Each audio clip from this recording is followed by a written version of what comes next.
नमस्कार दोस्तों, स्वागत है आपका मेरे YouTube चैनल देशभक्त पर। दोस्तों, आज की अपनी इस वीडियो में हम बात करेंगे तुला राशि के जातकों के सितंबर महीने के मासिक राशिफल के बारे में।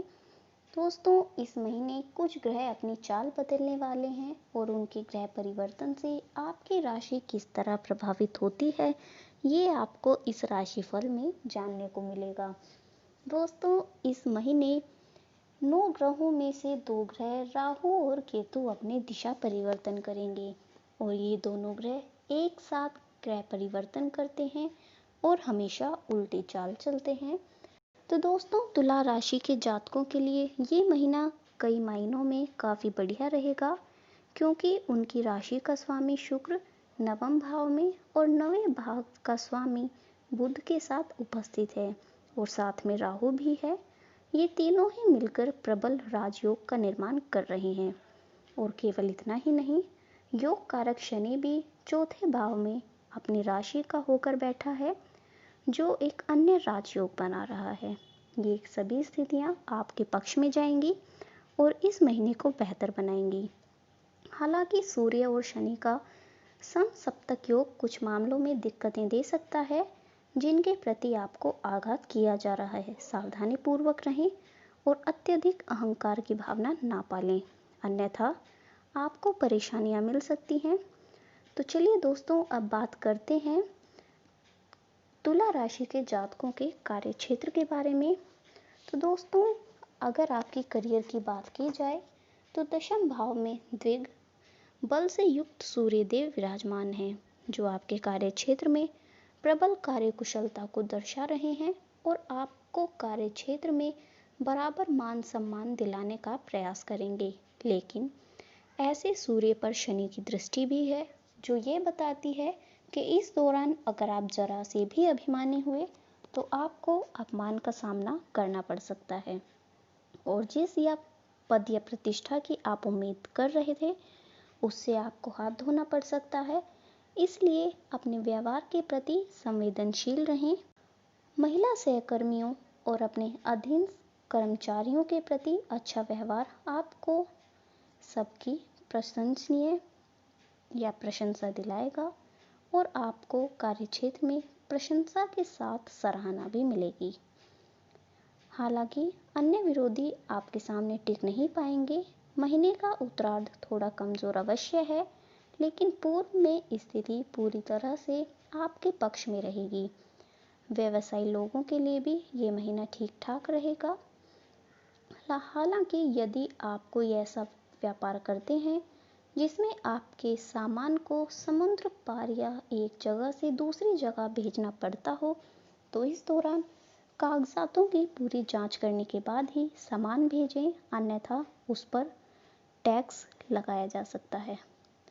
अब बात करें आपकी आर्थिक स्थिति के बारे में, तो दोस्तों, आर्थिक मामलों के लिए आप काफ़ी लकी साबित होंगे, क्योंकि आपकी राशि का स्वामी शुक्र नवें भाव में नवम भाव के स्वामी बुध के साथ बैठकर प्रबल राजयोग बना रहा है। उसके साथ राहु भी है, जो इस राजयोग को और बढ़ा रहा है। केवल इतना ही नहीं, शनिदेव भी मजबूत अवस्था में है।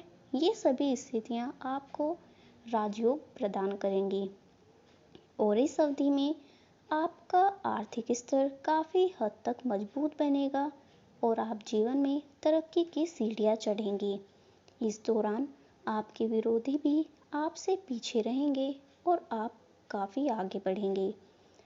आर्थिक तौर पर संपन्नता आएगी और आपकी जो योजनाएं अटकी पड़ी हैं, वो भी फिर से चालू होकर आपको आर्थिक लाभ का जरिया बनेंगी। महिलाओं के द्वारा किसी प्रकार का विशेष लाभ आपको मिल सकता है। इसके अतिरिक्त सुदूर यात्राएं आपके लिए गजब के फायदेमंद साबित होंगी। दोस्तों, अगर आप मेरे चैनल पर पहली बार आए हैं तो मेरे चैनल को सब्सक्राइब करें और साथ में बने बेल आइकन को प्रेस करना ना भूलें और मेरे साथ आखिर तक बने रहें। तो चलिए दोस्तों, अब बात करते हैं इस महीने तुला राशि के जातकों के स्वास्थ्य के बारे में। अगर आपके स्वास्थ्य पर नज़र डालें तो कोई बहुत बड़ी समस्या इस दौरान दिखाई नहीं देती। बल्कि आप इस दौरान काफ़ी अच्छे क्लेवर में रहेंगे और आपका स्वास्थ्य भी मजबूत बनेगा। राशि का स्वामी भी मजबूत स्थिति में है, जिसकी वजह से आपको परिणाम अच्छे ही मिलेंगे। हालांकि दूसरी ओर बृहस्पति का प्रभाव और मंगल का प्रभाव भी अवश्य रंग दिखाएगा। इस स्थिति के कारण छोटी मोटी समस्याएं अवश्य हो सकती हैं, क्योंकि मंगल आपके 7वें भाव का स्वामी और दूसरे भाव का स्वामी होकर 6ठे भाव में विराजमान है। ऐसे में त्वचा पर जलने के दाग, चोट के निशान आ सकते हैं या फिर स्किन एलर्जी हो सकती है। नियमित रूप से एक्सरसाइज करें और संभव हो तो योग का सहारा लें। अब बात करते हैं तुला राशि के जातकों के प्रेम, वैवाहिक और पारिवारिक जीवन के बारे में। तो दोस्तों, प्रेम जीवन की बात की जाए तो ये महीना आपके पक्ष में ही नजर आ रहा है और इस दौरान आप और आपके प्रियतम के बीच अगर कोई तनाव चला भी आ रहा था तो इस दौरान वो समाप्त हो जाएगा और आपके प्रेम की गति बढ़ेगी। आप अपने पार्टनर के साथ किसी यात्रा पर जा सकते हैं या लॉन्ग ड्राइव पर भी जा सकते हैं। इसके अतिरिक्त साथ में मनोरंजन करने के अवसर मिलेंगे। आप कोई फिल्म देखने भी जा सकते हैं या कोई आर्ट गैलरी भी घूम सकते हैं।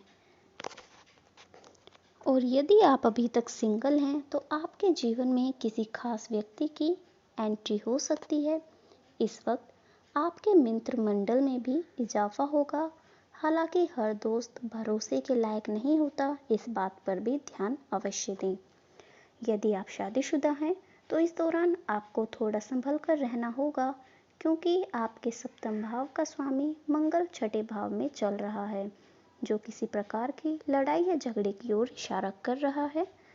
इसमें राहु की उपस्थिति ऐसे विवाद को और बढ़ा सकती है, इसलिए थोड़ा धैर्य बनाए रखें। आपके पारिवारिक जीवन पर नजर डालें तो 4th भाव में शनिदेव अपनी ही राशि में विराजमान हैं, जो ये बताते हैं कि कुछ लोग इस दौरान काफ़ी लंबे समय से अपने घर से दूर रह रहे थे तो घर वापस लौटेंगे और अपने परिवार के साथ मिलकर काफ़ी खुश होंगे, थोड़े भावुक भी होंगे। ऐसे में कुछ भी ऐसा ना कहें जो उनके लिए अपमानजनक हो।